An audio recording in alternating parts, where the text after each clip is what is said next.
Pemirsa, jenazah Toto Handoyo, korban aksi brutal geng motor di Pesanggerahan, Jakarta Selatan, dimakamkan di TPU Tajur, Ciledug, Kota Tangerang, Banten. Pihak keluarga berharap aparat cepat menangkap para pelaku. Duka menyelimuti rumah Toto Handoyo di permukiman Tajur, Ciledug, Tangerang, Banten, Minggu sore. Kerabat dan tetangga menyambut kedatangan jenazah korban setelah menjalani proses otopsi di Rumah Sakit Fatmawati, Jakarta.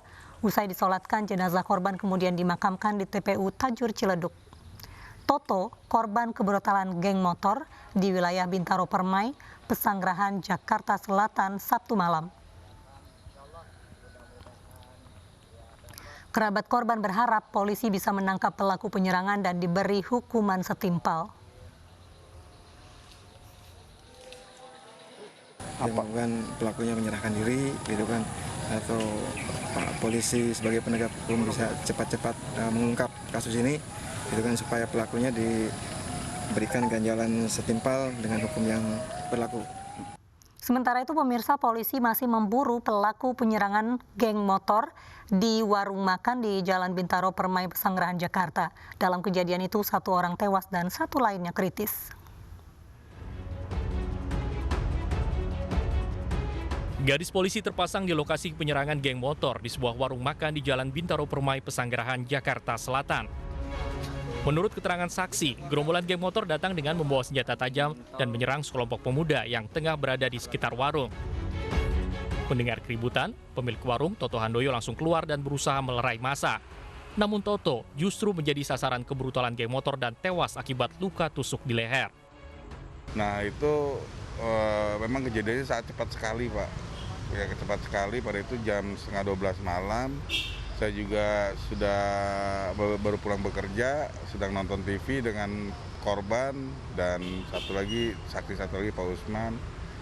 Nah itu kejadiannya mereka menyerang anak motor di sini dengan senjata tajam, celurit dan parang panjang. Karena mereka yang di sini tidak siap, mereka kabur. Nah Pak Toto itu melerai, malah kena sasaran di leher sebelah kiri. Itu dengan luka cukup dalam lah, sobek. Selain Toto Handoyo, seorang pengunjung bernama Riki Wahyudi kritis karena dianiaya dengan senjata tajam. Hingga kini aparat kepolisian pun masih memburu kawanan pelaku geng motor yang melarikan diri. Dari Jakarta, Fikih Rian, Miftahul Gani, iNews melaporkan.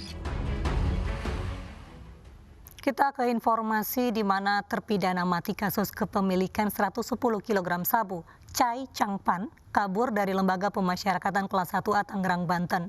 Warga negara Cina tersebut kabur dengan cara menggali lubang.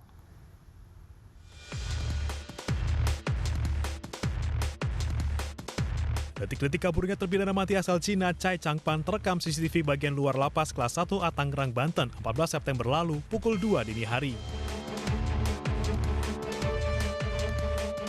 Chai Changpan keluar dari lubang. Ia menggali lubang dari dalam sel yang dihuninya hingga melewati pagar lapas dan menembus saluran air di permukiman warga. Chai Changpan alias Chai Jifan divonis mati pada tahun 2016 lalu karena menyelundupkan 110 kg sabu. Lapas Kelas 1 Tangerang bersama polisi masih memburu keberadaan Chai Changpan yang juga pernah melarikan diri dengan menjebol dinding kamar mandi Rutan Direktorat Narkoba Mabes Polri di Cawang, Jakarta Timur 2017 lalu. Dari Tangerang, Banten, Sukron, iNews melaporkan. KRI Usman Harun 359 menangkap 2 kapal ikan asing berbendera Vietnam yang sedang mencuri ikan di Laut Natuna Utara. Kapal asing tersebut sempat berusaha kabur dari kejaran KRI Usman Harun. Penangkapan kapal asing berbendera Vietnam ini berawal saat KRI Usman Harun 359 melaksanakan patroli rutin di Laut Natuna Utara. KRI Usman Harun mendeteksi 2 kapal ikan asing sedang mencuri ikan menggunakan jaring. Namun ketika didekati, 2 kapal Vietnam berusaha melarikan diri hingga dikejar KRI Usman Harun. Dari hasil pemeriksaan diketahui kapal ikan asing dengan nomor lambung BV 5075 TS dengan anak buah kapal sebanyak 10 orang dan 1 kapal lain yang membawa 3 anak buah kapal. 2 kapal yang tertangkap kemudian dibawa ke Pangkalan TNI Angkatan Laut Ranai untuk diproses hukum.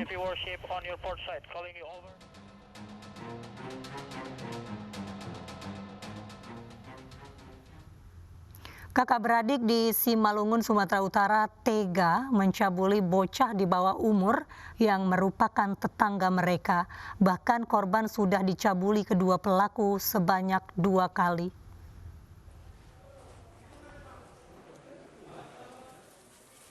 Pelajar yang merupakan kakak beradik warga Raya Tonggah, Kabupaten Simalungun ini terpaksa berurusan dengan kepolisian. 2 bersaudara kandung ini tega mencabuli bocah berusia 6 tahun yang masih tetangganya. Bahkan mereka mencabuli korban bersama-sama sebanyak 2 kali pada Juli 2020 lalu. Kasus ini terungkap setelah korban mengeluhkan sakit. Orang tua melaporkan bahwa korban ini ada sakit di kemaluannya, kemudian dilakukan pengobatan di salah satu dokter kelamin, dan dari hasil pendalaman ataupun pemeriksaan dari dokter tersebut ada dugaan masuknya benang tumpul. Untuk mempertanggungjawabkan perbuatannya, kedua pelaku diamankan Unit Perlindungan Perempuan dan Anak Satreskrim Polres Simalungun. Keduanya terancam pidana tentang perlindungan anak dengan ancaman hukuman penjara 15 tahun. Dari Simalungun, Sumatera Utara, Dharma Setiawan, iNews melaporkan. Pemirsa, berkas 2 pasangan calon peserta Pilkada Medan hingga kini masih diverifikasi KPU.